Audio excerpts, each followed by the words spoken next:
কোরআনের সূরা আল ইমরানের 164 নম্বর আয়াত। এই আয়াতকে সামনে রেখেই দুনিয়া এবং আখিরাতমুখী দুইটি কথাবার্তা বলবো।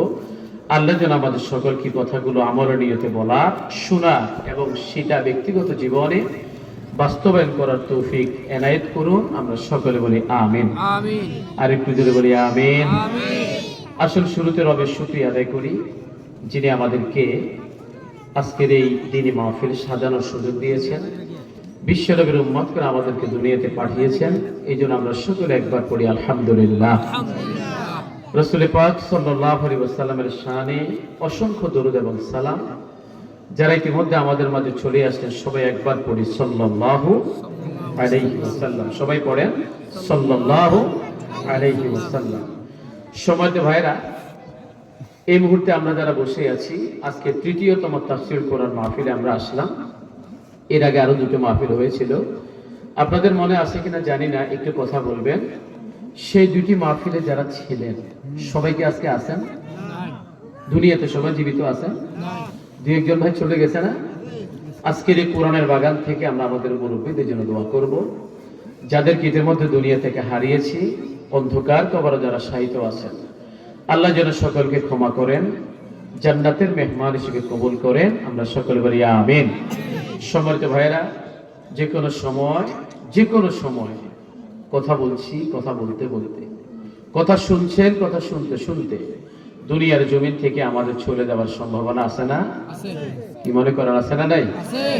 সম্মানিত ভাইরা, পবিত্র কোরআনে আল্লাহ তাআলা ইরশাদ করেন, ইন্নাল্লাহা ইনদাহু ইলমুস সাআ, কিয়ামত কখন হবে এটা আমি আল্লাহ জানি। সুবহানাল্লাহ বলবেন না? ওয়া ইউনাজ্জিলুল গায়স, আকাশে মেঘ দেখলেন সেই মেঘ থেকে বৃষ্টি হবে কি হবে না এটা আল্লাহ জানেন।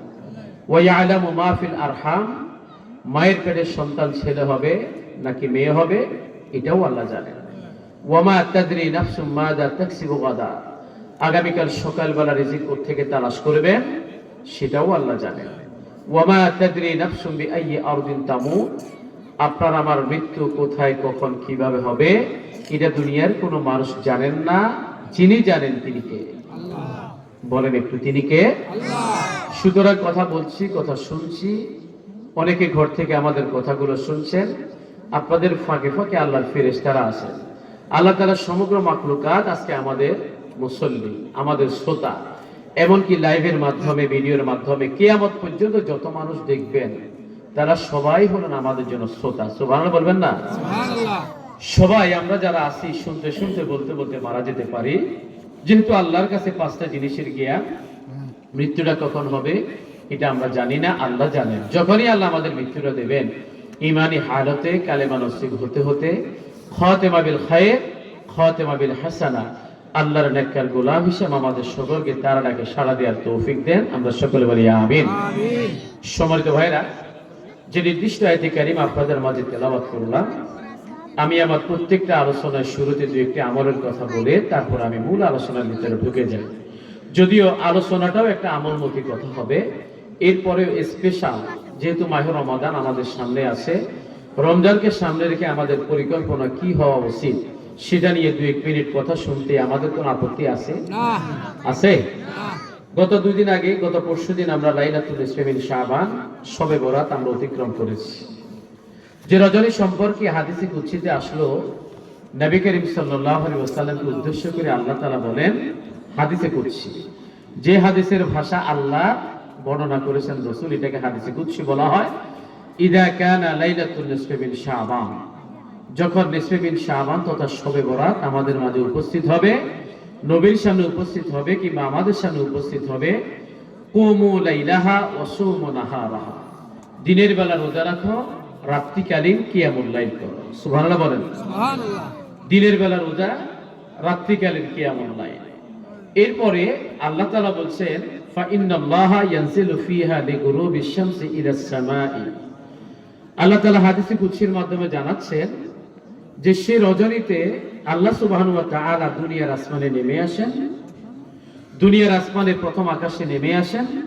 ফায়াকুলু, তিনি বলেন, আলা বিল মুস্তাগফিরিন ফাআগফির লাহ, কে আসো আমার কাছে ক্ষমা চাইবা, আমি তাকে ক্ষমা করে দেব। সুবহানাল্লাহ বলেন। আলা বিল মুস্তারজিকিন ফাআরযুকা, কে আছো আমার কাছে রিজিক চাইবা, আমি তাকে রিজিক দেব। হাত্তা ইয়াতলু আল ফজর, ফজরের সূর্য উদিত হওয়ার আগ মুহূর্ত পর্যন্ত আল্লাহ তাআলা এভাবেই বান্দাদেরকে ডাকেন, ক্ষমা চাও, রিজিক চাও, আমি আল্লাহ তোমাকে ক্ষমা করব, রিজিক দেব। আলামিন মুবতালান ফাওয়া ফিহি আলাকাদা আলাকাদা, বিপদে মুসিবতের ভিতরে আছো, আমি আল্লাহ তাআলা তোমাকে বিপদ থেকে উদ্ধার করব। জোরে বলে সুবহানাল্লাহ, জোরে বলে না সুবহানাল্লাহ। সম্মানিত ভাইরা, হাদিসটা আমি উল্লেখ করলাম, তবে সেটা লাইলাতুন নিসফ মিন শাবান শুধু নয়, আজকে যে রজনীতে আমরা আছি, রজনী শুরু হয়ে গেছে না? আজকে রজনীর শেষ ভাগেও আল্লাহ তাআলা একই ডাক বান্দার উদ্দেশ্যে দেন। সুবহানাল্লাহ বলেন। দুনিয়ার আসমানে প্রথম আকাশে নেমে আসেন। আল্লাহ বলেন পবিত্র কোরআনের ভিতরে, উদউনি আস্তাজিব লাকুম, বান্দা আমাকে ডাকো, আমি তোমার ডাকে সাড়া দেব। আল্লাহকে ডাকলে আল্লাহ সাড়া দেন, এটা আমরা বিশ্বাস করি। তো কোরআনে আল্লাহ বলছেন উদউনি আস্তাজিব লাকুম, বান্দা আমাকে ডাকো, আমি তোমার ডাকে সাড়া দেব। আল্লাহকে ডাকার জন্য, আল্লাহর কুদরতি পায়ে সিজদা দেওয়ার জন্য যে নির্দিষ্ট টাইমিং গুলো দেয়া আছে, প্রথমত 5 ওয়াক্ত নামাজ। কয় ওয়াক্ত নামাজ? আপনি যদি ফজর নামাজ এবং ইশারা নামাজটা জামাতের সাথে পড়েন, রাসূল বলে সারা রাত দাঁড়িয়ে আপনি ঘুমালেও সারা রাত দাঁড়িয়ে দাঁড়িয়ে নফল ইবাদত করার সওয়াব আল্লাহ তাআলা আপনার আমলনামায় বকশিশ করবেন। সুবহানাল্লাহ বলেন। এই মুহূর্তে আমরা একটা কোরআনের বাগানে আসলাম না? এটা একটা জিকিরের মাহফিল, যেখানে কোরআন থেকে আলোচনা করা হয়, বিশ্বনবীর সুন্নাহ থেকে কথা বলা হয়, সেটা একটি কোরআনের বাগান। আর কোরআনের বাগান থেকে যদি আল্লাহকে আমরা জিকির করি, আরশে আজিমের সামনে ফেরেশতাদেরকে নিয়ে আল্লাহ আমাদেরকে জিকির করেন। যদি বলে সুবহানাল্লাহ। একটু আগে মাগরিবের নামাজ পড়লেন, মাগরিবের নামাজটা পড়ার পর, ফজর নামাজ পড়ার পর, যোহর, আসর, মাগরিব, ইশা 5 ওয়াক্ত নামাজ শেষ করার পর নামাজের মুসল্লায় বসে আমরা একটু সুবহানাল্লাহ, আলহামদুলিল্লাহ, আল্লাহু আকবার এই তাসবিহগুলো পড়া যায় না? আমাদের পড়তে পারি না? পড়বেন তো ইনশাআল্লাহ? পড়বেন। পড়লে কি লাভ হবে? আল্লাহ বলেন হাদিসে কুদসিতে, ফা ইন যাকারানি নাফসি যাকারতুহু ফি নাফসি। এই মসজিদের ভিতরে বসে জনাব মাস্টার জয়নাল আবেদিন মজুমদার সাহেব হাতের ভিতরে গুনে গুনে আল্লাহর প্রশংসা আদায় করেন, সুবহানাল্লাহ, আলহামদুলিল্লাহ, আল্লাহু আকবার। আর আরশে আজিমের চতুর্পাশে মৌমাছির মতো গুনগুন করে আল্লাহর ফেরেশতারা, স্যারের নাম জয়নাল আবেদিন সাহেবের নাম, ফেরেশতারা আল্লাহকে শুনিয়ে দিচ্ছে। সুবহানাল্লাহ বলেন। এই যে তাসবিহটা শেষ করার পরে আপনি যদি আল্লাহর কাছে দোয়া করেন, আল্লাহর প্রশংসা আদায় করলেন, আল্লাহ তখন খুশি না? আপনাদের বিশ্বাস আছে নাকি আল্লাহ তখন খুশি না? যদি আল্লাহ খুশি থাকেন, আপনাদের কি বিশ্বাস দোয়া কবুল হবে কি হবে না? হবে। একটা আশা আমাদের আছে না? আল্লাহ তাআলা হাদিসে কুদসির মাধ্যমে জানিয়ে দিলেন, ফা ইন যাকারানি নাফসি যাকারতুহু ফি নাফসি, আমার কোন বান্দা যদি আমাকে একা একা জিকির করে, একা একা স্মরণ করে, আমি আমার সেই বান্দাদেরকে একা একা স্মরণ করে। জোরে বলে সুবহানাল্লাহ। ওয়া ইন যাকারানি ফি মালাইন যাকারতুহু ফি মালাইন খায়রিন মিনহুম, এরকম সম্মেলন করে আমার কোন বান্দা যদি আমাকে জিকির করে, আমি এর চেয়ে উত্তম সম্মেলন ডেকে ফেরেশতাদেরকে নিয়ে আমি আমার বান্দাদেরকে স্মরণ করে। বলে সুবহানাল্লাহ। এই যে একটি কোরআনের বাগানের ভিতরে চলে আসলেন, জিকিরের মাহফিল সফল করার জন্য ঘর থেকে বেরিয়েছেন। আপনি এই মাহফিলের ভিতরে সবাই সমবেতভাবে একটা সমাবেশ ডাকলেন, এখানে কোরআন থেকে কথাবার্তা হয়, বিশ্বনবীর সুন্নাহ থেকে কথাবার্তা হয়, আপনি এখানে আল্লাহকে নিয়ে কথাবার্তা বলেন, আর আরশে আজিমের সামনে আল্লাহর ফেরেশতাদেরকে নিয়ে আল্লাহ তাআলা এর চাইতে উত্তম একটি সম্মেলন আহ্বান জানিয়ে সেখানে এই এলাকার পূর্ব বাগমারার এলাকাবাসীদেরকে নিয়ে আল্লাহ তাআলা সমাবেশ ডেকেছেন। বলি সুবহানাল্লাহ। এখানে কোরআন থেকে আমরা কথা বলি, সেখানে বাগমারা এলাকার মানুষদের নিয়ে কথাবার্তা হয়। এই যে কোরআনের বাগান সাজানোর জন্য, ফা ইন যাকারানি নাফসি যাকারতুহু ফি নাফসি ওয়া ইন যাকারানি ফি মালাইন যাকারতুহু ফি মালাইন খায়রিন মিনহুম, এই কোরআনের বাগানে সাজানোর জন্য, ওয়া ইন তাকাররাবা ইলাইয়া বিশিবিন তাকাররাবতু ইলাইহি জিরাআন, এই কোরআনের বাগান সাজানোর জন্য আপনি ঘর থেকে 1 বিঘত পরিমাণ বেরিয়ে পড়লেন, 1 বিঘত পরিমাণ ঘর থেকে বেরিয়েছেন, আল্লাহ তাআলা আপনার দিকে 1 হাত এগিয়েছে। সুবহানাল্লাহ। ওয়া ইন তাকাররাবা ইলাইয়া জিরাআন তাকাররাবতু ইলাইহি বাআন, আমার কোন বান্দা যদি আমাকে জিকির করার জন্য, আমাকে স্মরণ করার জন্য, আমার মাহফিলকে সফল করার জন্য ঘর থেকে এক হাত পরিমাণ বেরিয়ে পড়ে, আমি আমার সেই বান্দাদেরকে পাওয়ার জন্য আল্লাহ তাআলা বলেন, আমি আমার বান্দাদেরকে পাওয়ার জন্য তাদের দিকে আমি আল্লাহ দুই হাত এগিয়ে যাই। সুবহানাল্লাহ। ওয়া ইন আতানি আমশি আতাইতুহু হারবালা, আমার কোন বান্দা যদি আমাকে পাওয়ার জন্য আমার দিকে হেঁটে হেঁটে আগমন করে, আমি আমার সেই বান্দাদেরকে পাওয়ার জন্য তাদের দিকে আমি আল্লাহ দৌড়ে দৌড়ে যাই। সুবহানাল্লাহ। সম্মানিত ভাইরা, আল্লাহকে স্মরণ করলে লাভ আছে নাকি লস আছে? সে স্মরণগুলো দিনী মাহফিলের মাধ্যমে করবেন, তাসবিহ জপার মাধ্যমে করবেন, চা দোকানে বসে রুটি দিয়ে চা দিয়ে খেতে খেতে আল্লাহর প্রশংসা আদায় করেন। ডিসেল লাইনে নাটক দেখে বলার দরকার নাই মার মার, আছে না নাই? আছে না? বাংলা ফিল্ম দেখে সেগুলো দেখে নায়কের পক্ষে বলে মার মার, এই শব্দ না বলে বলে সুবহানাল্লাহ আলহামদুলিল্লাহ। তবে টিভি দেখতে দেখতে না, নিরিবিলি যখনই বসে থাকবেন তখনই আল্লাহর প্রশংসা আদায় করেন। জোরে বলি আলহামদুলিল্লাহ। আর একটু জোরে বলি আলহামদুলিল্লাহ। এটা আমার সাথে আলহামদুলিল্লাহ পড়লে লাভ হয়েছে না লস হয়েছে? লাভ হয়েছে। বাস্তবে আসেন, বাস্তবে আসেন। একটা মাহফিলে বসলাম মানেই তো কিছু জিনিস শেখা দরকার, ঠিক কিনা বলেন? আলহামদুলিল্লাহ বলেন। এটা আলহামদুলিল্লাহ পড়লেন, রাসূল বলেন আলহামদুলিল্লাহি তামলাউল মিজান। একবার আলহামদুলিল্লাহ পড়লেন খুশিতে আপনার মিজানের নেকির পাল্লা আল্লাহ তাআলা পরিপূর্ণতা দান করবেন। জোরে বলি আলহামদুলিল্লাহ। এবার একবার পড়ে সুবহানাল্লাহ ওয়া আলহামদুলিল্লাহ। এই যে সুবহানাল্লাহ এবং আলহামদুলিল্লাহ পড়লাম, আল্লাহ রাসূল বললেন সুবহানাল্লাহি ওয়া আলহামদুলিল্লাহি তামলাউন আও তামলানি মা বাইনাস সামাওয়াতি ওয়াল আরদ। আসমান এবং জমিনের মধ্যবর্তী খালি জায়গা আল্লাহ তাআলা নেকি দ্বারা পরিপূর্ণতা দান করেছেন। জোরে বলে সুবহানাল্লাহ। আরেকবার বলে সুবহানাল্লাহ। যতবার পড়বেন লাভ আছে নাকি লস আছে? বলে লাভ না লস? অবশ্যই লাভের খাতা আমাদের ভারী করতে হবে। আখিরাতের জন্য সেই লাভের খাতাটা যত বেশি ভারী হবে, জান্নাতে যাওয়া তত সহজ হবে। জোরে বলে ইনশাআল্লাহ। সম্মানিত ভাইরা, প্রথমত আপনাদের উদ্দেশ্যে পরামর্শ হলো 5 ওয়াক্ত সালাত আমরা কখনো ছেড়ে দেব না। ইনশাআল্লাহ বলেন ইনশাআল্লাহ। 5 ওয়াক্ত সালাত আমরা কখনো ছেড়ে দেব। এই যে রাতের শেষ ভাগে আল্লাহ তাআলা দুনিয়ার আসমানে নেমে আসেন, নেমে এসে বান্দাকে ডাকেন উদউনি আস্তাজিব লাকুম, অথবা হাদিসে কুরসি ফায়াকুলু আলামিল মুস্তাগফিরিন ফাআগফিরলা আলামিল মুস্তারজিকিন ফাআরজুকা আলামিল মুবতালান ফাওয়া ফিহি আলাকাদা হাত্তা ইয়াতলু আল ফাজর। কে আসো ক্ষমা চাইবা ক্ষমা করে দেব, কে আসো রিজিক চাইবা রিজিক চাও রিজিক দেব, কে আসো বিপদে মুসিবতের ভিতরে আসো আমার কাছে বিপদ থেকে উদ্ধারের জন্য দোয়া করো, আমি তোমাকে বিপদ থেকে উদ্ধার করব। এটা শুধু শবে বরাতে রজনীতে হয় তা নয়, আজকে রজনীতে হবে। দুনিয়াতে যত রজনী ওভারকাম করবে সব রজনীতে আল্লাহ তাআলা দুনিয়ার আসমানে নেমে এসে এই আহ্বান জানান। এই আহ্বানের ডাকে আমরা সবাই সাড়া দিতে রাজি আছি না নাই? এখানে যে মানুষগুলো আছেন খুব বেশি না, তবে মাইকের আওয়াজের মাধ্যমে অনেক ভাই আমাদের কথাগুলো শুনছেন, সেখান থেকেও শুনুন, অসুবিধা নাই। যারা আছেন তারাও শুনেন। আপনাদের কাছ থেকে একটা আমি প্রশ্ন করব, আগামী যে রমজান মাস 13-14 দিন পরে আমাদের মাঝে সমাগত, রোজা রাখার মতো মানসিকতা আমাদের আছে কিনা? হাত তুলে বলেন। কারণে জিজ্ঞেস করছি, রোজা তো রাখবেন, হাতটা না মানে রোজা রাখার মানসিকতা আছে? আচ্ছা, রোজা রাখতে হলে সাহারি খেতে হবে না? ইচ্ছে করে সাহারি না খেলে কিন্তু গুনাহগার হবে, ইচ্ছে করে সাহারি না খেলে গুনাহগার হবে। কি আর হবে, থাকতে পারে এটা বলে যদি ঘুমিয়ে পড়েন তাহলে রাসূল একটা সুন্নাহকে আপনি অবহেলা করলেন, একটা সুন্নাহকে অবহেলা করলেন। অবহেলা না করে আপনি যদি সুন্নাহটাকে বাস্তবায়ন করেন তাহলে কানা মাই ফিল জান্নাহ, রাসূলের সাথে জান্নাতে আমরা একসাথে থাকবো। জোরে বলে সুবহানাল্লাহ। মান আহাব্বা সুন্নতি ফাকাদ আহাব্বানি, যিনি আমার একটা সুন্নাহকে জাগ্রত করলেন, রাসূল বলেন তিনি যেন আমাকে মহব্বত করলেন। ওয়া মান আহাব্বানি কানা মাই ফিল জান্নাহ, আর যিনি আমার একটা সুন্নাহকে মহব্বত করলেন সে যেন জান্নাতের ভিতরে আমার সাথে একসাথে থাকলো। সুবহানাল্লাহ বলেন। রাসূলের সাথে জান্নাতে থাকতে চাই?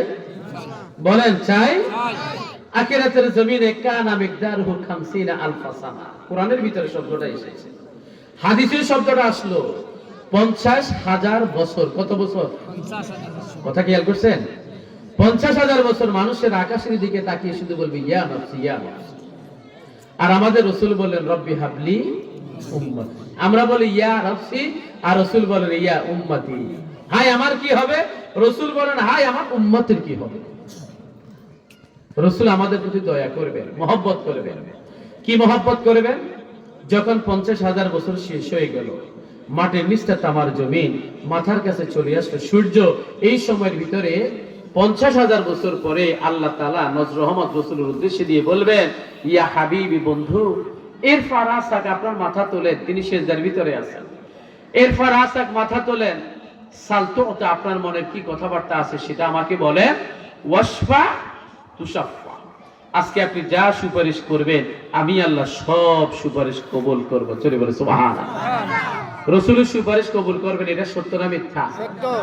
আল্লাহ তাআলা রাসূলকে অনুমোদন দেবেন। এবার রাসূল সুপারিশ করবেন আমাদের জন্য, সেটা আরেকটা চ্যাপ্টার, সেদিকে যাচ্ছি না। তবে রাসূলকে আল্লাহ তাআলা নির্দেশ দিবেন, যান আপনার উম্মতদেরকে হাতের ভিতরে মুষ্টিবদ্ধ করে ধরে সবার আগে আপনি জান্নাতের দিকে চলে যান। চলে বলে সুবহানাল্লাহ। বিশ্বনবী আমাদেরকে নিয়ে জান্নাতের উদ্দেশ্যে রওনা দেবেন। তবে আমাদের কিভাবে বাছাই করবেন? সাহাবায়ে কেরাম প্রশ্ন করলেন, ইয়া রাসূলুল্লাহ, লক্ষ কোটি বনি আদমের ভিতরে আপনি কিভাবে আমাদের বাছাই করবেন? কিভাবে আপনি আমাদের চিনবেন? এই যে আমার সামনে যারা বসে আছে, যাদের মাথায় টুপি নাই আর যাদের মাথায় টুপি আছে, এটা আলাদা করা সম্ভব নাকি অসম্ভব? সম্ভব না? যাদের দাড়ি আছে তাদেরকে আলাদা করা সম্ভব। আবার একটা নির্দিষ্ট টুপির সিনারি দেখানোর পর ওই টুপিওয়ালা কে আছেন তাকেও আলাদা করা যাবে। আপনি যে 5 ওয়াক্ত নামাজ পড়েন, ওই 5 ওয়াক্ত নামাজ পড়ার আগে 5 ওয়াক্ত নামাজের পূর্বে যখন আপনি ওযু করেন, ওযু করার কারণে হাত পা মুখমণ্ডল গুলো নূরের আলো ঝলমল করতে থাকবে। ঠিক কিনা বলেন? ওই ঝলমল করা নূরের আলো হাত পা আলোকোজ্জ্বল হয়ে থাকবে। বিশ্বনবী ঘোষণা করলেন, আমার সাহাবায়ে কেরাম শোনো, আখিরাতের জমিনে যারা দুনিয়ার জমিনে ওযু করে 5 ওয়াক্ত নামাজ পড়লো, তাদের হাত পা গুলো নূরের আলো ঝলমল করতে থাকবে। সেই চেহারাগুলো দেখে দেখে আমি তাদের বাছাই করে আমার হাতের ভিতরে মুষ্টিবদ্ধ করে ধরে তাদেরকে নিয়ে সোজা জান্নাতের ভিতরে চলে যাব। সুবহানাল্লাহ বলেন। এবার আপনাদের কাছে প্রশ্ন, রাসূলের প্রথম হাতের ভিতরে যাদেরকে নিয়ে জান্নাতে যাবেন, ওই হাতের ভিতরে আমরাও থাকতে চাই কি চাই না? তাহলে কি আমল করতে হবে? বলেন না, কি আমল? একটু আগে বললাম না, ওযু করতে হবে। আর ওযুটা সাধারণত নামাজ পড়ার আগে করা হয়, নাকি ওই যে সীমান্তে মদের বোতল ছোড়া চালান করার সময় ওযু করে? হ্যাঁ, জুয়া খেলার সময়, তাস খেলার সময়, লাল ট্যাবলেটের ব্যবসা করার সময় ওযু করে না? ওযু না করে কি এটা করা যাবে? বলেন, করা যাবে? এটা তো হারাম, অবৈধ, দেশের ক্ষতি, নিজের ইমানের ক্ষতি, আমলের ক্ষতি, ইসলামের ক্ষতি। কথা বলে ঠিক না? দেশের অর্থনীতির ক্ষতি। সম্মানিত ভাইরা, তাহলে আমাদের নামাজটা পড়তে হবে। আর নামাজ পড়ার আগে যে ওযুটা আমরা করি, সেই ওযুর কারণে রাসূল সবার আগে যাদেরকে হাতের ভিতরে মুষ্টিবদ্ধ করে ধরবেন, ওই হাতের ভিতরে আমরাও থাকবো। জোরে বলেন ইনশাআল্লাহ। এবারে মাঝে মধ্যে অনিচ্ছাকৃতভাবে নামাজ ছুটে যায় না? কথা বলে, ছুটে যায় না? ছুটে যায়। সম্মানিত ভাইরা, আল্লাহ কত দয়া করেন, কত দয়া করেন। যে আয়াতটা আপনাদের মাঝে তেলাওয়াত করলাম, আল্লাহ বলছেন, লাকাদ মান্নাল্লাহু আলাল মুমিনিন, ঈমানদার ব্যক্তিদের প্রতি আল্লাহর দয়া আছে না নাই? আর দয়া আছে বলেই তো দুনিয়ার অসংখ্য মানুষ থেকে বাছাই করে আল্লাহ আপনাদেরকে মাহফিলের জন্য আল্লাহ কবুল করেছে। এখান থেকে একটা আমল যদি শিখে যান, এটাই আপনার নাজাতের জন্য যথেষ্ট হয়ে যাবে। আল্লাহ আমাদের প্রতি দয়া করেছেন বলেই এই এলাকার ভিতরে হিন্দু ভাই আছে না? কথা বলেন, হিন্দু আছে না? তারা কালেমা অবিশ্বাসী, আর আপনি কালেমা বিশ্বাসী। এই কালেমা বিশ্বাসী হওয়ার কারণে গুনাহ থাকলেও শাস্তি ভোগ করার পর আখেরে জান্নাতে যাওয়ার একটা সুযোগ পাবেন। চলি বলে সুবহানাল্লাহ। এই দেখে আল্লাহর দয়া নয়? আমরা দয়া পাবো আখেরাতে বিশ্বনবীর সুপারিশ। ইন্না লিকুল্লি নাবিয়্যিন দাওয়াতুন মুস্তাজাবা। সব নবী রাসূলদের জন্য একটা দোয়া ছিল, যেটা করলেই কবুল। রাসূল বলেন, ফায়াদউ লাহা, সবাই দোয়াটা করে ফেলেছে, ইল্লা আনা, একমাত্র আমি ছাড়া। ইন্নী ইখতাবাতু শাফাআতান লি উম্মতি ইলা ইয়াউমিল কিয়ামা, আমি আমার উম্মতের জন্য দোয়াটা করব বলেই আখিরাতের জন্য রেখে দিয়েছি। জোরে বলি আল্লাহু আকবার। সম্মানিত ভাইরা, এই যে রাসূল আমাদের জন্য দোয়া করবেন, এটা আল্লাহর পক্ষ থেকে স্পেশাল দয়া। জোরে বলি সুবহানাল্লাহ। কালেমা বিশ্বাসী, এটা আল্লাহর পক্ষ থেকে স্পেশাল দয়া। একজন ক্যান্সার আক্রান্ত রোগী থেকে আপনি সুস্থ আছেন, এটা কি আল্লাহর দয়া নয়? এটা কি আল্লাহর দয়া নয়? সম্মানিত ভাইরা, আবার যিনি ক্যান্সার আক্রান্ত, মুসলমানদের ভিতরে আপনি হতাশ হবেন না, এটা আল্লাহর গজব নয় আপনার জন্য, এটা হলো একটা পরীক্ষা। নিঃসন্দেহে এই পরীক্ষায় ফেলে আল্লাহ আপনাকে পরীক্ষার মাধ্যমে সফল করতে চান, আপনার সমস্ত গুণাগুলি এই রোগের দ্বারা ছড়িয়ে দিতে চান। সুবহানাল্লাহ বলেন। আল্লাহর এগুলো দয়া না? বন্যা তো আপনাদের এলাকায় হয় না সম্ভবত, এই এলাকায় পানি উঠছে, এখানে উঠছে। আল্লাহু আকবার। আপনাদের এখানে কতটুকু পানি ছিল? রাস্তা ডুবেছে কিনা? অল্প বাদ আছে। হ্যাঁ, ডুবছে। আমার বাড়িতে শোনা গেছে দক্ষিণ পাশ, আমার ঘরে হাঁটুর উপরে ছিল পানি, হাঁটুর উপরে। আমাদের ওইদিকে একটু কম ছিল, সাগরের কাছাকাছি হওয়ার কারণে পানি নদী পথে নেমে গেছে, ওইদিকে যতটুকু হিট করেছে ততটুকু। কিন্তু ছাগলনাইয়াতে ফুলগাজীতে সবচেয়ে বেশি ক্ষয়ক্ষতি হয়েছে, ঠিক না? ফুলগাজীর একটা পরশুরামের একটা অংশ, পরশুরামের আবার একটা সাইডে পানি উঠে নেয়, ওই যে উত্তর সাইডে।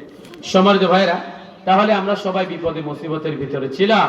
এই বিপদ থেকে উদ্ধার করার পরে এই যে বিপদটা আমাদেরকে আল্লাহ দিলেন, এটা আল্লাহর পক্ষ থেকে না? হ্যাঁ, কিছু ষড়যন্ত্র আমাদের আছে, এগুলো মূলত আমাদের একটা পরীক্ষার ভিতরে ফেলেন। তবে একটা বিষয় আপনাকে বলি, যদিও আমাদের পার্শ্ববর্তী দেশ তারা আমাদের উদ্দেশ্যে পানিগুলো ছেড়ে দিয়েছে, একদিকে তাদের ওখানে পানি জমা করেছে অন্যায়ভাবে, এটার কারণে খেসারত দিতে গিয়ে আমাদের উপরে পানি ছেড়ে দিয়ে, সেটা ঠিক আছে। কিন্তু এই পানি ছেড়ে দেওয়ার কারণে আমাদের যে উর্বর শক্তি বেড়েছে, সেটা কি আপনি জানেন? হ্যাঁ, ক্ষতি হয়েছে অনেক। তবে ফসলের জন্য, সবজির জন্য এটা অনেক বেশি ভালো হয়েছে।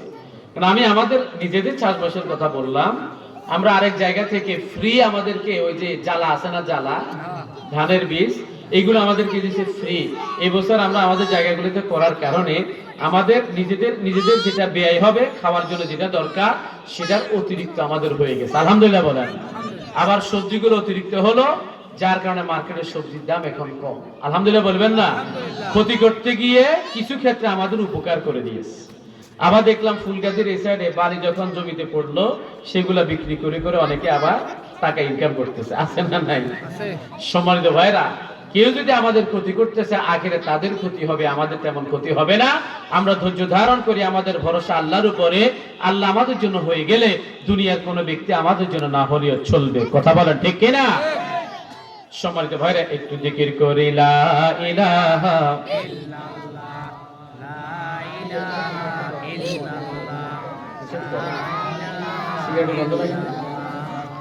লা ইলাহা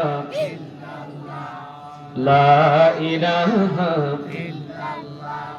লা ইলাহা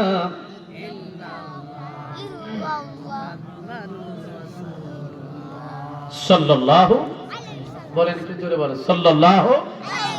আপনারা যারা আসলেন, লাগবে না, আপনারা যারা আসলেন একটু জোরে একবার তাকবীর দিতে পারবেন? ইন্ডিয়াতে পৌঁছাইতেছে আওয়াজটা, যাবে না? একদম কাছে না? পারবেন? যুবক যারা আছেন তারা একটু জোরে বলবেন, 5 জন আওয়াজ করলে অনেক বেশি আওয়াজ হবে। নারায়ে তাকবীর, আল্লাহু আকবার, নারায়ে তাকবীর, আল্লাহু আকবার, নারায়ে তাকবীর, আল্লাহু আকবার। আলহামদুলিল্লাহ। একটু ওই যে গায়ের ভিতরে কোনো অলসতা থাকলে সেটা দৌড়াইলাম, জিন শয়তানকে দৌড়াইছি। আর মানব শয়তান যাদের কাছে তাকবীরে ধরে কষ্ট লাগে, তাদের কলিজায় গিয়ে হিট লেগেছে, কথা বলেন ঠিক কিনা? আলহামদুলিল্লাহ বলেন। তাহলে যেটা বলছি না, 5 ওয়াক্ত সালাতের কোনো বিকল্প নাই। আল্লাহ আমাদেরকে দয়া করেন, দুনিয়াতেও করেন, আখিরাতেও করবেন। আল্লাহর দয়া আমাদের দরকার আছে না? দরকার আছে। আল্লাহ আমাদের জন্য দয়াটা কবুল করেন, জোরে বলি আমিন।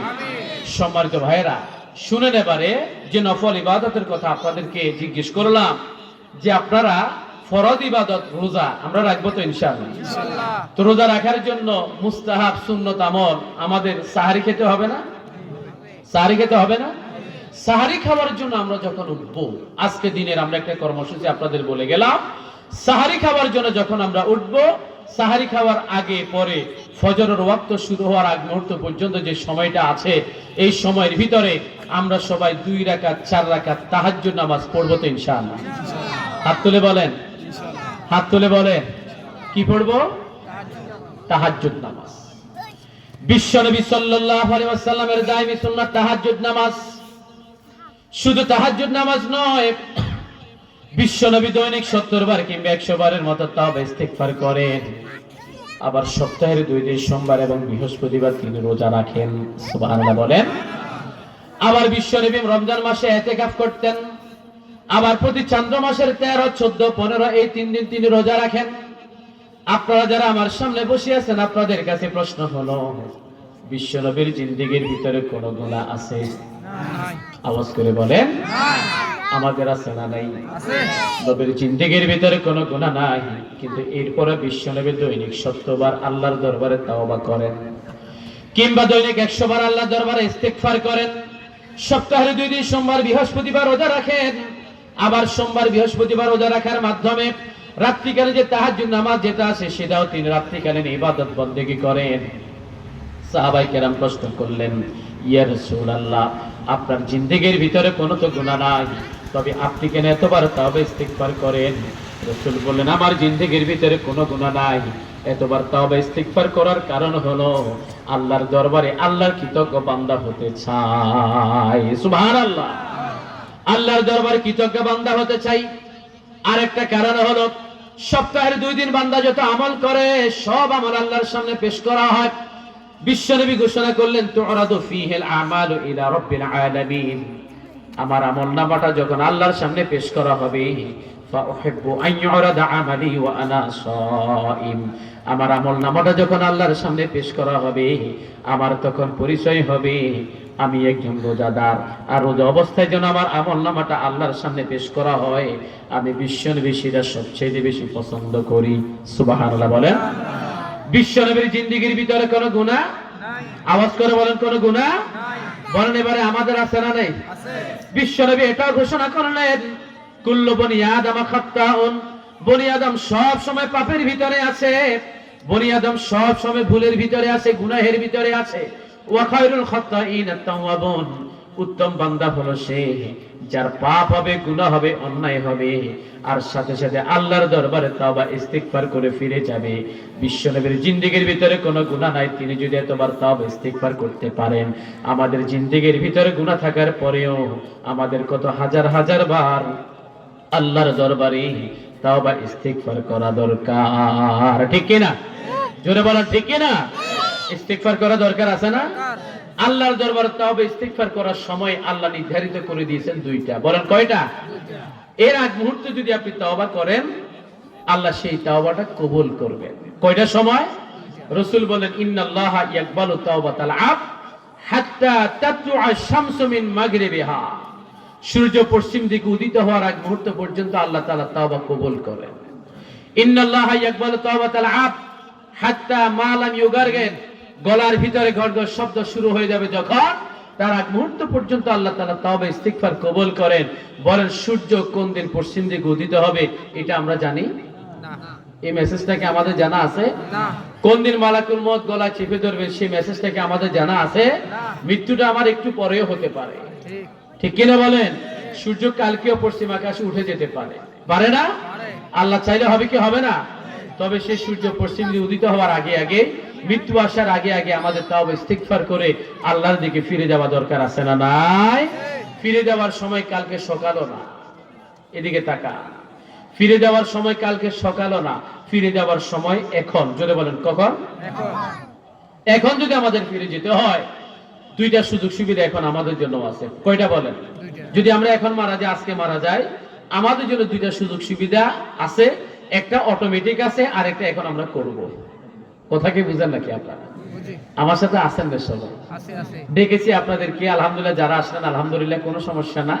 আমার তো আগের কথা ওটাই, 5 জন হলেও যেই কথা, 5000 হলেও একই কথা। 2 ক্যাটাগরির মাহফিলে কথা বলার সৌভাগ্য আমাদের হয়েছে। আপনারা কি কথাগুলো বুঝতে পারছেন? একটা ক্যাটাগরি হলো আমরা অলরেডি একটা কাজের সাথে আছি। রাসূল বললেন, ইন্নামাল আমালু বিল খাওয়াতিম। এই যে আপনাদের নুরানি মাদ্রাসা আছে না, পূর্ব বাগমারা তালিমুল কুরআন নুরানি মাদ্রাসা, এই মাদ্রাসা একটা হাদিস শেখানো হয়, বাচ্চারা জানে, অনেক উলামায়ে কেরাম জানেন, মুরব্বিরা অনেকে জানতে পারে যে শেষ ভালো যার, বলেন পরের লাইনটা বলেন, শেষ ভালো যার সব ভালো তার, যার শেষ অবস্থা যেটার উপরে থাকবে সেটার আলোকে হাসর। আজকে আমরা একটা মাহফিলের সাথে সম্পর্ক রাখলাম। এবার এখানে যারা আছেন গুটি কয়েকজন মানুষ, আজকে ইশারের নামাজটা জামাতের সহিত পড়ার আগ্রহ কার কার আছে? মাশাআল্লাহ, হাত নামান। সবার আছে না? নামাজটা পড়বেন তো ইনশাআল্লাহ? যদি নামাজটা পড়েন, আজকে আল্লাহ না করুন, আমি প্রথমে বলছি আল্লাহ না করুন, আজকে রজনীতে যদি পূর্ব বাগমারার এই এলাকার কোনো বান্দা যদি মারা যান, এই মাহফিলের সাথে সম্পৃক্ত কোনো ব্যক্তি মারা যান, তাহলে রাসূলের ওই হাদিসটা আমাদের জন্য সৌভাগ্য, যার শেষ অবস্থা একটা মাহফিলের সাথে থাকার কারণে এই মাহফিলটা সেই ব্যক্তির নাজাতের ওয়াসিলা হবে। জোরে বলে সুবহানাল্লাহ। আর আরেকটা সৌভাগ্য আমাদের জন্য আছে, সেটা আমরা এখন মুখে মুখে পড়বো, একটু আওয়াজ করে পড়বেন, পারবেন তো ইনশাআল্লাহ?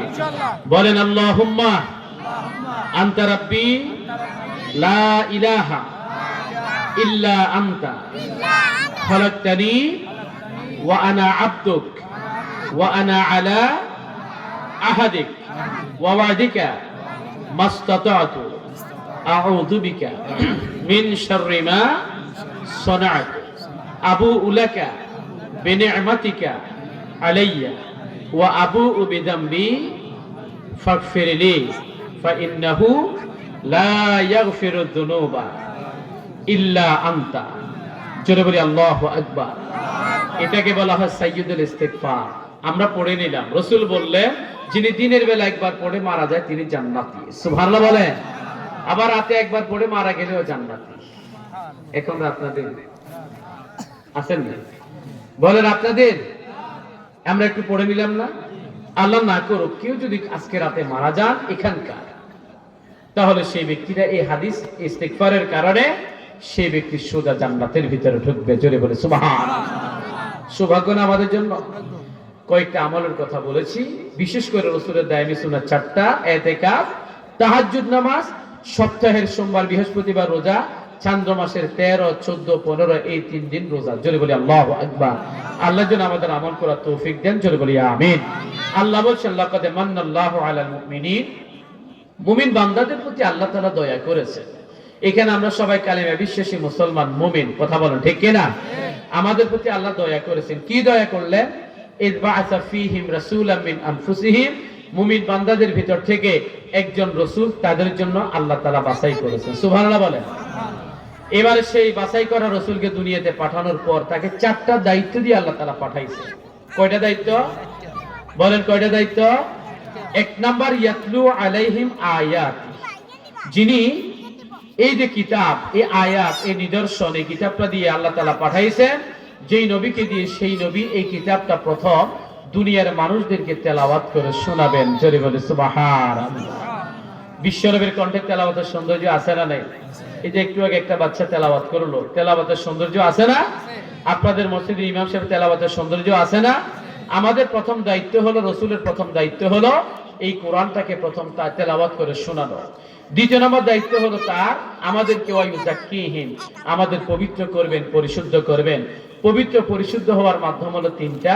একটা হলো ওযু গোসল তায়াম্মুম, আরেকটা হলো অরিজিনাল পবিত্র আমরা পড়ে নিয়েছি লা ইলাহা, এই বাবু বাবা কথা বলিও, আমরা পড়ে নিয়েছি লা ইলাহা ইল্লাল্লাহ মুহাম্মাদুর রাসূলুল্লাহ। পড়েন না লা ইলাহা ইল্লাল্লাহ মুহাম্মাদুর রাসূলুল্লাহ।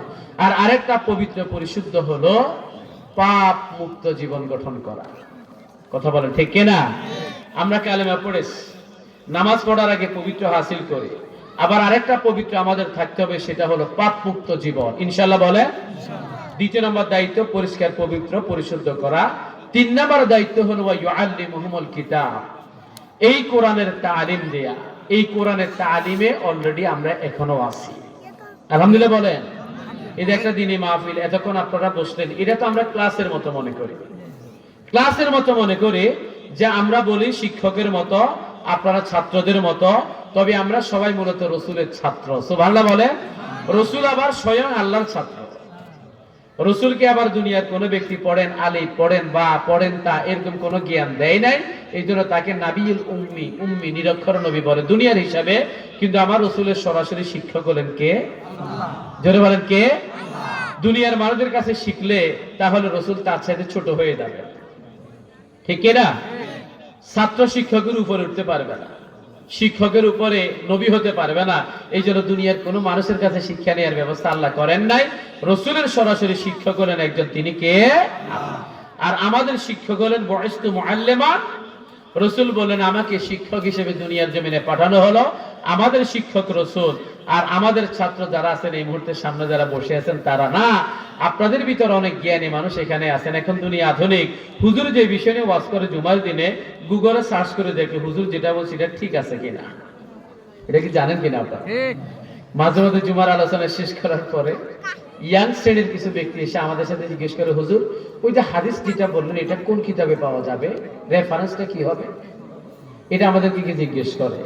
আবার মাঝে মাঝে অহেতুক কিছু কথাবার্তা আমরা বলি, যে এমন কিছু কথাবার্তা আমাদের মুখ ফসে বেরিয়ে পড়ে যেগুলো কোরআন হাদিসে কোথাও নাই।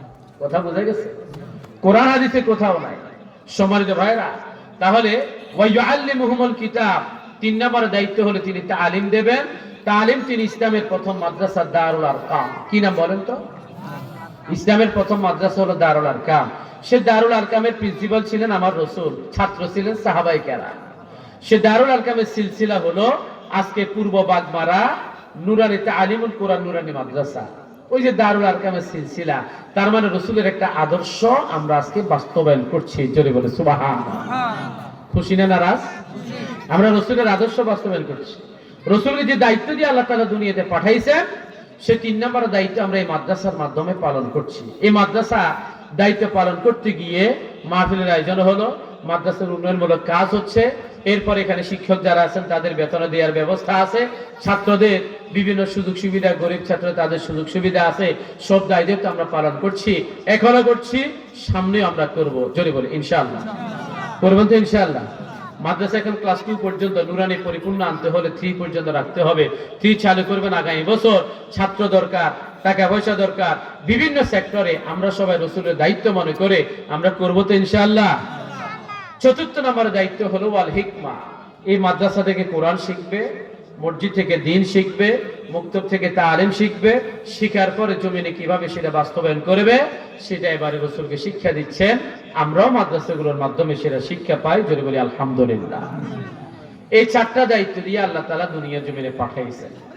1 নম্বর যে দায়িত্ব, আল্লাহ বলছেন লাকাদ মান্নাল্লাহু আলাল মুমিনিন, ঈমানদার ব্যক্তিদের প্রতি আল্লাহ তাআলা দয়া করেছেন। বলেন আমাদের উপরে আল্লাহর দয়া আছে না নাই? বলেন আছে না নাই? আল্লাহর দয়া কারা পাবে? যারা আল্লাহর অনুগত বান্দা হতে পারবে। কথা বলো ঠিক কি না?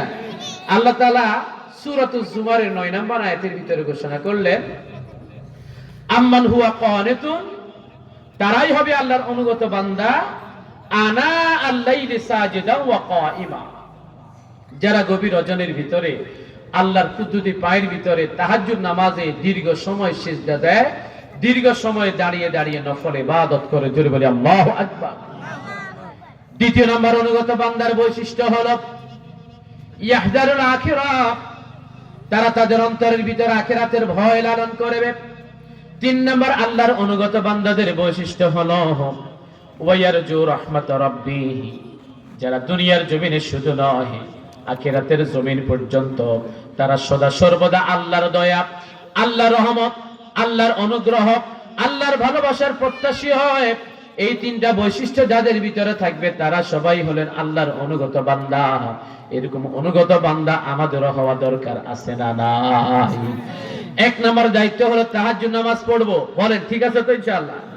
2 নম্বর দায়িত্ব হলো আপনাদের কাছে প্রশ্ন, আখিরাত আছে না নাই? জান্নাত জাহান্নাম আছে না নাই? কিয়ামতের বিভীষিকা আছে না নাই? আল্লাহর বিচার পাগড়াও, পুলসিরাত আছে, পুলসিরাত আছে, হাউজে কাউসার আছে, রাসূলের সুপারিশ আছে, মিজানের দাড়ি পাল্লা আছে। সব বিশ্বাস করি আমরা। তার মানে আমরা সব ঈমানদার, বিশ্বাস করি। আর বিশ্বাস করার পরে সে আখিরাতের যে শাস্তিগুলো আছে সেগুলো মাথার ভিতরে নিয়ে আমরা আখিরাতের ভয় আমাদের অন্তরে লালন করব ইনশাআল্লাহ। কথা বোঝা যাচ্ছে? 3 নম্বর বৈশিষ্ট্য হলো ওয়ায়ারজু রাহমাত রাব্বি, যারা আল্লাহর রহমতের প্রত্যাশী। আল্লাহর রহমত ছাড়া জান্নাতে যাওয়া কোশ্চিনকালেও সম্ভব। একটু আগেই তো জিজ্ঞেস করলাম আখিরাত আছে না নাই? বিচার ফয়সালা। বান্দা 2 দলে বিভক্ত হয়ে যাবে, একদল জান্নাতে যাবে, আরেক দল জাহান্নামে যাবে। জান্নাতীরা জান্নাতে যাওয়ার পর পারস্পরিক কনভারসেশন করবে, পারস্পরিক কথাবার্তা বলবে। ফি জান্নাতিন ইয়াতাসাআলুনা আনিল মুজরিমিন, জান্নাতীরা জান্নাতের ভিতরে পারস্পরিক কথাবার্তা বলা শুরু করবে মুজরিমিনদের সম্পর্কে। মুজরিমিন মানে হলো পাপিষ্ঠ ব্যক্তি। এবারে জাহান্নামী ব্যক্তিদের উদ্দেশ্যে নজর দিয়ে বলবে, মা সালাকাকুম ফি সাকার, কোন অপরাধের কারণে তোমরা আজকে সাকারের ভিতরে ঢুকলা? ওই জাহান্নামীরা বলবে, দুনিয়ার জমিনে 4টা দোষে ছিলাম। বলেন অপরাধ কয়টা? দুনিয়ার জমিনে 4টা অপরাধের সাথে যুক্ত ছিলাম। 1 নাম্বার অপরাধ হলো লাম নাকু মিনাল মুসাল্লিন, আমরা দুনিয়াতে বেনামাজি ছিলাম। আপনাদের এলাকায় বেনামাজি আছে না নাই? বিশ্বনবী মেরাজে যাওয়ার পরে বেনামাজির শাস্তি দেখে আসলেন। মেরাজ হয়েছে, এটা সত্য না মিথ্যা? মেরাজের রজনীতে জাহান্নামের শাস্তিগুলো যখন দূর থেকে আমার নবীকে দেখানো হলো, কিছু মানুষের মাথা একটা পাথরের উপরে আরেকটা পাথর দ্বারা চূর্ণ বিচূর্ণ করা হচ্ছে। কিছুক্ষণ পরে মাথাটা আবার ঠিক হয়ে যায়, আবার চূর্ণ বিচূর্ণ করা হয়, আবার মাথাটা ঠিক হয়ে যায়, আবার চূর্ণ বিচূর্ণ করা হয়। বিশ্বনবী প্রশ্ন করলেন, এই সমস্ত ব্যক্তিগুলো কারা? জিবরিল আমিন বললেন, ইয়া রাসূলুল্লাহ, এরা হলো আপনার উম্মত। রাসূল বললেন, আমার উম্মত হলে তাদের অপরাধটা হলো কি? জিবরিল বললেন, ইয়া রাসূলুল্লাহ, এদের সামনে যখন দুনিয়ার জমিনে 5 ওয়াক্ত নামাজের আযান দেয়া হতো, তারা পূর্ব বাগবাড়া, এই যে জামে মসজিদ যেটা আছে, ওই মসজিদের সামনে দিয়ে রাস্তা দিয়ে গাড়িতে করে হেঁটে হেঁটে মোটরসাইকেল নিয়ে খন্ডলাই বাজারের ভিতরে চলে যায়, বক্স মাহমুদ বাজারে চলে যায়, পরশুরাম বিলোনিয়া চলে যায়, ফেনী চলে যায়, চট্টগ্রাম চলে যায়। তারা ইচ্ছে করে নামাজটা ছেড়ে দিত। ওই বেনামাজিদের সমস্ত শাস্তি এই জাহান্নামের ভিতরে তাদের হচ্ছে, মাথাকে চূর্ণ বিচূর্ণ করা হচ্ছে। জোরে বলি নাউযুবিল্লাহ। এই যে শাস্তিটা দেয়া হচ্ছে বেনামাজিদেরকে, এই মুহূর্তে আমার সামনে যারা বসে আছেন, আপনারা বলেন তো, এই শাস্তি আমরা পেতে চাই? এই ধরনের শাস্তি পেতে চাই? তাহলে কি করতে হবে? নামাজ পড়তে হবে না। জাহান্নামীদের জিজ্ঞেস করা হলো, মা সালাকাকুম ফি সাকার, কোন অপরাধের কারণে আজকে তোমরা জাহান্নামের ভিতরে ঢুকলা? ওই ব্যক্তিগুলো সেখানে বলবে, আমরা দুনিয়ার জমিনে 4টা অপরাধের সাথে যুক্ত ছিলাম। 1 নাম্বার অপরাধ হলো লাম নাকু মিনাল মুসাল্লিন, আমরা বেনামাজি ছিলাম। ওয়া লাম নাকু নুতঈমুল মিসকিন, সমাজের দরিদ্র অসহায় মিসকিনদের কোনো খাদ্য দিতাম না।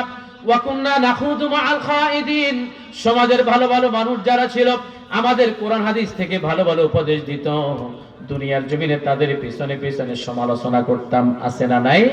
তবে একা একা নয়, একদম জামাতবদ্ধভাবে দোকানে চা দোকানে বসে বসে তাদের সমালোচনা করতাম। 4র্থ নাম্বার অপরাধ হলো ওয়া কুননা নুকাযযিবু বিয়াউমিদ্দিন, দুনিয়ার জমিনে থাকতে আজকে যে আখিরাত দিবস আছে, এই আখিরাত দিবসটাকে দুনিয়ার জমিনে অস্বীকার করতাম। আছে না নাই? আখিরাতকে বিশ্বাস করে না নাস্তিক দুনিয়াতে, আছে না নাই? এরা সবাই জাহান্নামের ভিতরে ঢুকবে। এখানে যেটা বললাম, মানুষদেরকে 2 দলে ভাগ করা হবে, কেউ চলে যাবে জান্নাতে, কেউ চলে যাবে জাহান্নামে। জাহান্নামীরা জাহান্নামে যাওয়ার আগে তাদের বাম হাতে যখন আমলনামা তুলে দেওয়া হবে, ইকরা কিতাবা, পড়ো তোমার আমলনামা। কথা কি বোঝা যাচ্ছে আপনাদের? কাফা বিনাফসিকা লিয়াউমা আলাইকা হাসিবা, আজকে তোমার হিসাব দেওয়ার জন্য বান্দা তুমি নিজেই যথেষ্ট। বান্দা আমলনামা হাতে নেওয়ার পরে দেখবে এটা তো জাহান্নামে যাওয়ার টিকিট। আল্লাহকে বলবে, আল্লাহ মনে হয় ভুল করছেন, এটা তো আমার না, অন্য কারো আমলনামা আমার নামে চালাই দিয়েছেন। আজকের মাহফিলের 2 জন অ্যাডভোকেট এখানে আছে না? পোস্টারে নাম আছে না? উনারা ফেনী কোর্ট, জজ কোর্ট, ঢাকা সুপ্রিম কোর্ট, এগুলোতে তারা প্র্যাকটিস করেন। ওখানে তারা আইনজীবী হিসেবে কর্মরত আছেন। উনারা ভালোভাবেই জানেন, দুনিয়ার জমিনে নামের বেশকম থাকলে দাগি আসামি পর্যন্ত বেঁচে যায়। নামের মিল থাকার কারণে আল্লামা দেলোয়ার হোসেন সাঈদী সাহেবকে পর্যন্ত ইনজেকশন পুশ করে দুনিয়ার জমিন থেকে শহীদ করা হয়। ঠিক কিনা বলেন?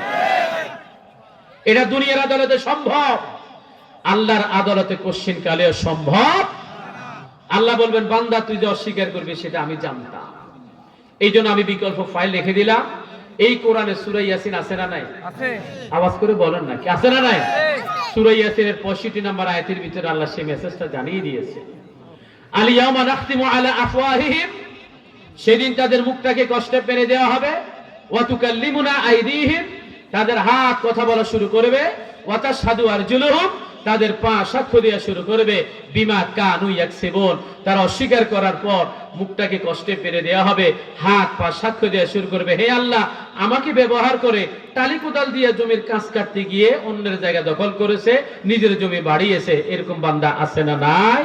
হে আল্লাহ আমাকে ব্যবহার করে এরকম 6 ইঞ্চি বোতল, এরপরে কয়েক পেগ গলার ভিতরে ঢেলেছে। আল্লাহ আমাকে ব্যবহার করে সীমান্তে চোরাচালানি করেছে, আছে না নাই?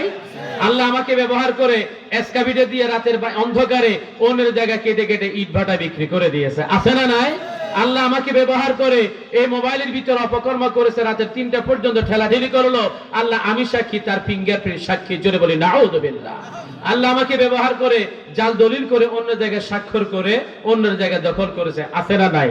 আল্লাহ আমাকে ব্যবহার করে আসর নামাজ পড়ে পূর্ব বাগমারা জামে মসজিদ থেকে বের হয়ে খন্ডলাই বাজারে চলে যায়। এবারে মানুষকে বলে, দে তো 3 মাসের বাকি ছিল, সুদের টাকা গ্রহণ করে গুনে গুনে পকেটে রেখেছে, আছে না নাই? সুদের টাকা গুনে গুনে পকেটে রেখেছে হাত দ্বারা। এরকম বান্দাও দুনিয়াতে আছে না?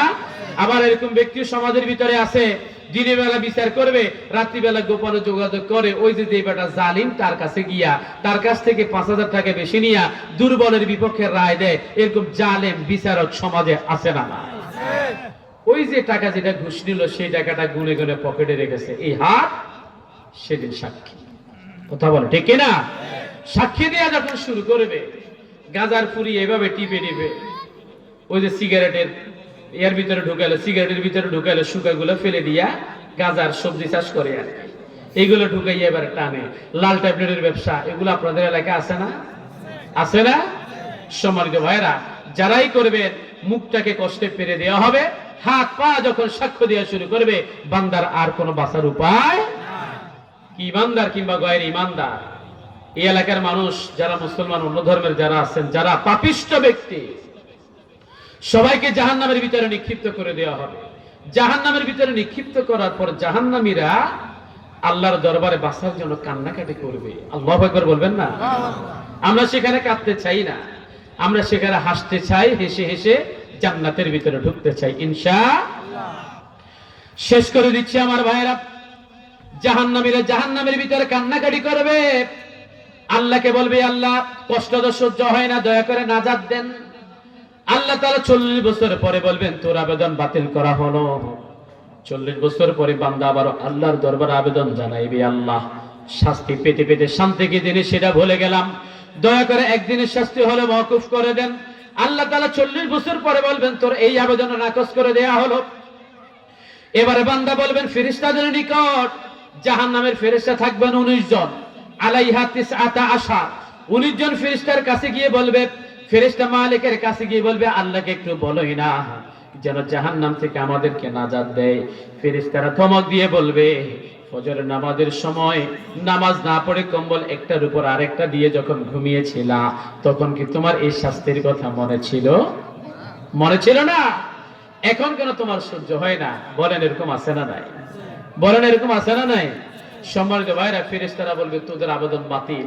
এবার আল্লাহর কাছে গিয়ে আবার বলবে 4th নাম্বার আবেদন, আল্লাহ এত কষ্ট দিয়ে কি হবে? কি হবে এত কষ্ট দিয়ে?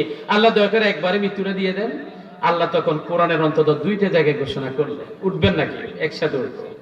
আল্লাহ কোরআনের অন্তত 2টা জায়গায় ঘোষণা করলেন, লা ইয়ামুতু ফিহা ওয়ালা ইয়াহইয়া, সেখানে তারা মরবেও না, সেখানে বাঁচবেও না, 2টার মাঝামাঝি থেকে তারা জাহান্নামের শাস্তি ভোগ করবে। জোরে বলি আল্লাহু আকবার।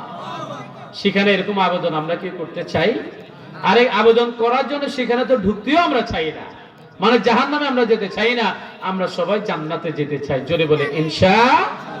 বাইরের মাইকগুলো অফ করে দেন, ভিতরের বক্সে আওয়াজ দেন। আমার শেষ কথাটা বলে আমরা একসাথে বলবো ইনশাআল্লাহ। বলেন আমাদের মসজিদের আজানটা পরে দেবেন, বাইরে আজান দিয়ে দেখ, বাইরে আওয়াজ যাবে না, ভিতরে আওয়াজটা দেন শুধু। আমি শেষ কথাটা বলতে হবে, আমাকে শেষ করে দিতে হবে। 45-এ যেহেতু জামাত, 7:30, 5-7 মিনিটের ভিতরে আমি আমার আলোচনা শেষ করব। সবাই আছেন তো ইনশাআল্লাহ? 8টা জামাত। আল্লাহ ওই মাইকের আওয়াজ যখন বন্ধ হবে এবার আমাদেরকে চালাই দেবেন, ঠিক আছে? ঠিক আছে, ওকে, আমার সমস্যা না। তবে অন্য মসজিদে নামাজের সময় যদি ডিস্টার্ব হয় সেটা খেয়াল করতে হবে, কেমন? ওকে, আমরা সবাই একসাথে নামাজ পড়ব জামাতে ইনশাআল্লাহ, ঠিক আছে? কেউ উঠবেন না।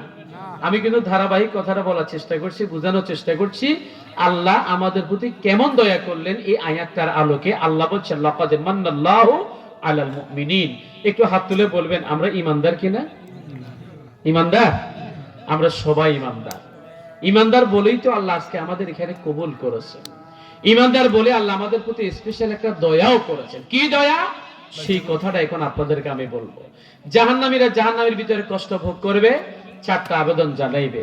4টা আবেদনের পরে এবারে যখন তাদের উদ্দেশ্যে বলা হলো লা ইয়ামুতু ফিহা ওয়ালা ইয়াহইয়া, এখানে তোরা মরবিও না, এখানে তোরা বাঁচবিও না, দুইটার মাঝামাঝি থেকে জাহান্নামের শাস্তি ভোগ করবে। জোরে বলি আল্লাহু আকবার। জাহান্নামের শাস্তি যখন তারা ভোগ করা শুরু করলো, শাস্তি যখন আল্লাহ মওকুফ করেন না, এবারে তারা জাহান্নামের ভিতরে কিছু ব্যক্তি কালেমা বিশ্বাসী কিন্তু গুনাহগার, কিছু ব্যক্তি জাহান্নামের মাটির সাথে তাদের মুখটাকে লাগাই দিয়া মুখটাকে ঘষে ঘষে আল্লাহর দরবারে তারা কান্নাকাটি করে, আর মুখের ভিতরে তারা উচ্চারণ করে ইয়া হান্নান ইয়া মান্নান। আল্লাহু আকবার বলেন। এই দুইটা হলো আল্লাহ পাকের গুণবাচক নাম। আপনাদেরকে বিশ্বাস আছে আল্লাহর গুণবাচক নামের ভিতরে পাওয়ার আছে না নাই? একটা উপকারিতা আছে না নাই? এই যে আয়াতুল কুরসি যেটা তেলাওয়াত করি, আয়াতুল কুরসির ভিতরে আল্লাহ পাকের ইসমে আযম আছে। আপনি 5 ওয়াক্ত নামাজটা যখন শেষ করবেন, নামাজ শেষ করার পরে নামাজের মুসল্লার ভিতরে বসে দুই দিকে সালাম ফিরিয়ে যদি একবার আয়াতুল কুরসি তেলাওয়াত করেন, আয়াতুল কুরসির আমলটা করার কারণে আপনার ইন্তেকাল হবে, দ্বিতীয়বার মৃত্যু নামক আর কোনো বাধা নাই, সরাসরি জান্নাতের ভিতরে ঢুকবেন। সুবহানাল্লাহ। তাহলে আয়াতুল কুরসির ভিতরে একটা পাওয়ার ফজিলত, সূরা ইয়াসিনের ভিতরে ফজিলত আছে না? সূরা বাকারার ভিতরে ফজিলত আছে না? আয়াতুল কুরসির সাথে আর দুইটা ফজিলতের কথা বললে আপনাদের কোনো অসুবিধা আছে না? জানা দরকার আমাদের আমল করার জন্য। বলেন কিসের জন্য? আমলের জন্য আমাদের জানা দরকার। আমাদের এই যে পূর্ব বাগমারা তালিমুল কোরআন নুরানি মাদ্রাসা আছে তো? আছে তো? আমি যতটুকু বুঝি ক্লাস 2 পর্যন্ত একটা বাচ্চা যদি এখানে পড়ে তাহলে সে অনেক সময় সূরা ইয়াসিন তার মুখস্থ হয়ে যায়। কি মনে করেন? ইয়াসিন মুখস্থ হয়ে যায় না? আচ্ছা, ইয়াসিন মুখস্থ করলো না, অন্তত দেখে দেখে পড়ার যোগ্যতা তার হয়। কি মনে করেন? অন্তত তার পড়ার যোগ্যতা তো, রিডিং পড়ার যোগ্যতা তো তার হয়, হয় কিনা বলেন? রাসূল বললেন ইকরাউ সূরাত ইয়াসিন আলা মাউতাকুম। তোমাদের এলাকার কোন ব্যক্তি যদি মারা যায়, ঘরে ব্যক্তি যদি মারা যাওয়ার উপক্রম হয়, মৃত্যু যন্ত্রণা যখন সে থাকে, তখন তার মাথার কাছে বসে যদি সূরা ইয়াসিন তেলাওয়াত করো তাহলে তার মৃত্যু যন্ত্রণা আল্লাহ তাআলা সহজ করে দেবেন। সুবহানাল্লাহ বলেন। এবার সূরা বাকারার কথা আল্লাহ তাআলা রাসূল বলছেন যে লা তাজআলু বুয়ুতাকুম মাকাবির, তোমরা তোমাদের ঘরগুলোকে কবরস্থান বানিয়ে নিও না। লা তাজআলু বুয়ুতাকুম মাকাবির, তোমরা তোমাদের ঘরগুলোকে কবরস্থান বানিয়ে নিও না। ইন্নাশ শাইতানা ইয়ানফিরু মিনাল বাইতিল্লাযী তুকরাউ ফীহি সূরাতুল বাকারা, যে ঘরের ভিতরে পবিত্র কোরআনের সূরা বাকারা তেলাওয়াত করা হয় সেই ঘর থেকে শয়তান 33 কিলোমিটার দূরে চলে যায়। জোরে বলি আল্লাহু আকবার। 33 এমনি বললাম আর কি, মানে ঘর থেকে অনেক দূরে পালিয়ে যায় শয়তান। তার মানে ঘরটা হয়ে যায় জীবিত ঘর, আর এই ঘরে বাসিন্দা যারা থাকবে শয়তানের কুমন্ত্রণায় তারা আর পড়বে না, তারা আল্লাহর ইবাদত বন্দেগী যথাযথভাবে করবে। এখন আমাদের ঘরের ভিতরে সূরা ইয়াসিন, সূরাতুল বাকারা, সূরা আর রহমান, এগুলা সূরা ওয়াকিয়া তেলাওয়াত করার মতো সন্তান আমাদের তৈরি করা দরকার আছে কিনা? এই জন্যই তো আছে আপনাদের জন্য পূর্ব বাগমারা তালিমুল কোরআন নুরানি মাদ্রাসা। আপনাদের বাচ্চাগুলো পড়ে না এখানে? দূরে প্রতিষ্ঠান হলে এখানে দিয়ে দেবেন। আপনি স্কুলে পড়ান, মাদ্রাসা পড়ান পরে, তবে আমার পরামর্শ হলো ক্লাস 3 পর্যন্ত আপনারা অবশ্যই নুরানি বিভাগে পড়িয়ে আপনার সন্তানকে সহিহ শুদ্ধ কোরআন শেখানোর ব্যবস্থা করবেন। হাত তুলে বলেন ইনশাআল্লাহ। আল্লাহ কবুল করুন। জোরে বলি আমিন। কোন কথা থেকে এই পর্যন্ত চলে গেলাম? দুজন ব্যক্তি জাহান্নামের মাটির সাথে মুখটাকে ঘষে ঘষে আর মুখের ভিতরে বলে, কান্নাকাটি করে ইয়া হান্নান ইয়া মান্নান। আল্লাহ তাআলা খেয়াল করছেন দুজন ব্যক্তি আমার নাম ধরে কান্নাকাটি করে, ফেরেশতাদেরকে পাঠালেন, যাও ওদেরকে ধরে নিয়ে আসো। এদেরকে যখন ধরে নিয়ে আসা হলো, তখন আল্লাহ জিজ্ঞেস করলেন, কেন আমার নাম ধরে কাঁদো? ওই ব্যক্তিগুলো বলল, আল্লাহ আপনার নামের একটা পাওয়ার আছে, জাহান্নাম থেকে তো বাঁচতে পারি না, ওই দুইটা নাম উল্লেখ করে শুধু বলছি আল্লাহ যদি জাহান্নাম থেকে বাঁচতে পারি। আল্লাহ তাআলা মুস্কি হাসলেন, বললেন না, তোদের ক্ষমা করা হবে না, এই কি আছে, এদেরকে আবার জাহান্নামের ভিতরে রেখে আসো। ওই দুজন ব্যক্তি বললেন, আল্লাহ একবার যেহেতু এই দুইটা নামের বরকতে আপনি জাহান্নাম থেকে তুলে আপনার দরবারে নিয়ে আসলেন, আমরা আশা করি এই দুইটা নামের বরকতে আপনি দ্বিতীয়বার আমাদের জাহান্নামে দেবেন না। সুবহানাল্লাহ বলেন। আল্লাহ খুশি হয়ে গেলেন, বান্দা যা, আমার পরিচয়তে সাবাকাত রাহমাতি গদাবি, আমার রাগের চাইতে গুসার চাইতে আমার দয়ার পরিমাণ বেশি, যা এই দুইটা নামের বরকতে তোদের ক্ষমা করে দিলাম, সোজা জান্নাতে চলে যা। জোরে বলি সুবহানাল্লাহ। আরেকজন বনি ইসরাঈল যুগের আবেদ ব্যক্তি, দুনিয়াতে ইবাদত বন্দেগী যথাযথভাবে করেছেন, এবারে মারা গেছে। মারা যাওয়ার পরে আল্লাহ তাআলা তার আমলনামা দেখলেন, যা বান্দা তোর আমলনামা সব ঠিক আছে, নামাজ রোজা হজ যাকাত যেটা যেটা দরকার সব ঠিক আছে, এখন আমার দয়া অনুগ্রহ মহব্বত ভালোবাসা রহমত দয়া নিয়ে তুই এখন জান্নাতে চলে যা। সুবহানাল্লাহ বলবেন না? আমাদেরকে যদি আল্লাহ এই কথাটা বলে, আমরা কি রিপ্লাই আল্লাহকে জিজ্ঞেস করবো, আল্লাহ কেন এই কথাটা বললেন? আমরা কি জিজ্ঞেস করবো? আমরা তো সেটা শোনার অপেক্ষায় আছি। সাথে সাথে সামি'না ওয়া আতা'না, শুনলাম আর সাথে সাথে দৌড় দিলাম কে কার আগে জান্নাতে ঢুকতে পারে। কথা বলেন ঠিক না? ওই বেটা কি করছে জানেন? ওই বেটা বলে, আল্লাহ আমার আমল যদি সব ঠিক থাকে তো আপনার রহমত দয়া অনুগ্রহ আমার কেন দরকার? নাউজুবিল্লাহ বলেন না। আল্লাহ বলছেন, বুঝি আমার দয়া মায়া তো দরকার নাই। সে বলে, আমার আমল তো ঠিক আছে, আপনার দয়া কেন দরকার? আমি এমন একজন ব্যক্তিকে চিনি, মাঝখানে কথা বলি আসলে অন্য কথা, এমন একজন ব্যক্তিকে দেখি যার কপালে সিজদার দাগ, চেহারা সুরতে মনে হলো জান্নাত থেকে নেমে আসা কোন নেককার গোলাম, যাকাত হিসাব করে করে দিয়ে দেয়, একদম ইবাদত বন্দেগী তাহাজ্জুদ পাঁচ ওয়াক্ত নামাজ সব ঠিক আছে, দান সদকা ঠিক আছে। শুধু তার একটা দোষ, আমার কাছে আপনাদের কাছে দোষ কিনা জানি না, যেদিন সাইদি সাহেবের রায় দিছে সেদিন তার সাঙ্গ গুন্ডা বাহিনী নিয়ে রাস্তায় অস্ত্র নিয়ে দাঁড়িয়ে আছে, কেউ সাইদির পক্ষে নামে কিনা। কথা বুঝা গেছে? বুঝেন নাই?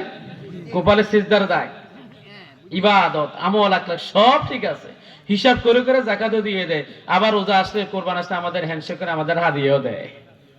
কিন্তু যেদিন সাইদি সাহেবের রায় দিছে সেদিন ঠিক মতো লাঠি অস্ত্র নিয়ে কে সাইদির পক্ষে দাঁড়ায় তার নাম তালিকা করার জন্য, তাদের আক্রমণ করার জন্য লাঠি সোটা নিয়ে রাজপথে। আমি নিজের চোখে দেখলাম, আমল করে জান্নাতে যাওয়ার কোনো সুযোগ, জোরে বলেন, কোনো সুযোগ। সাইদি সাহেবের কথা বলছি রাজনৈতিকভাবে নেবেন না, উনি আবার সবার কাছে প্রিয় মানুষ, ঠিক না? উনি সবার কাছে প্রিয় মানুষ, শত্রুও তাকে মহব্বত করে, ঠিক কিনা বলেন? শুধু এতটুকু বলে, হুজুর মানুষ রাজনীতিতে কেন গেল? কোরআনের রাজনীতি আছে না নাই? বলেন আছে না নাই? পৃথিবীর শ্রেষ্ঠ রাজনীতিবিদ আমার হুজুর একটু আমারে বলছে, বলেন তো কি? মুহাম্মাদুর রাসূলুল্লাহ। তাহলে রাজনীতি করার দরকার আছে না? এটা তো রাজনীতির কিতাব, আপনি ওইদিকে নেবেন না, কথা বুঝার জন্য বলছি। সম্মানিত ভাইরা, আল্লাহ বলছেন, বান্দা তোর বুঝি আমার দয়া দরকার না, আয় ওজন করি। একটা দাড়ি পাল্লার ভিতরে আল্লাহর দয়া আর আরেকটা পাল্লার ভিতরে ব্যক্তির আমল তুলে দেওয়া হলো, আল্লাহর দয়া নজর বেজে বেড়ে গেল, বান্দা ধরা খেয়ে গেল, আল্লাহকে বলে, আল্লাহ ভুল হয়ে গেছে, মাফ করে দেন। আল্লাহর দয়া আছে না নাই?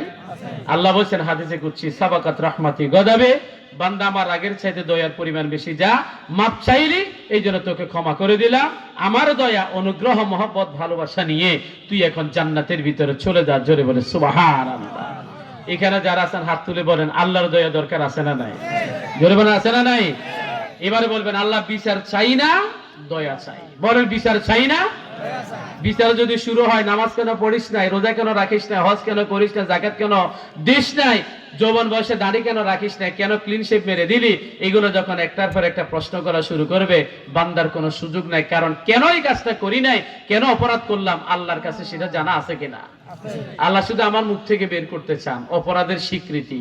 আল্লাহ এবারে জাহান্নাম দেবেন, আমরা আল্লাহর জাহান্নামও চাই না, বিচারও চাই না, আমরা শুধু চাই আল্লাহর দয়া।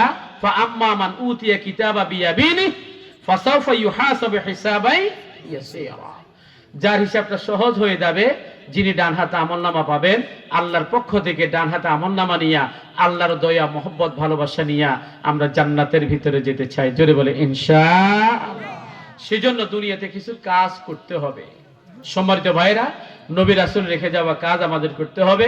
রাসূল প্রথম মাদ্রাসা প্রতিষ্ঠা করলেন, মাদ্রাসা রক্ষণাবেক্ষণ করলেন, আমরাও মাদ্রাসা প্রতিষ্ঠা করলাম। এই মাদ্রাসা রক্ষণাবেক্ষণ করা দরকার আছে না নাই? বলেন আছে না নাই?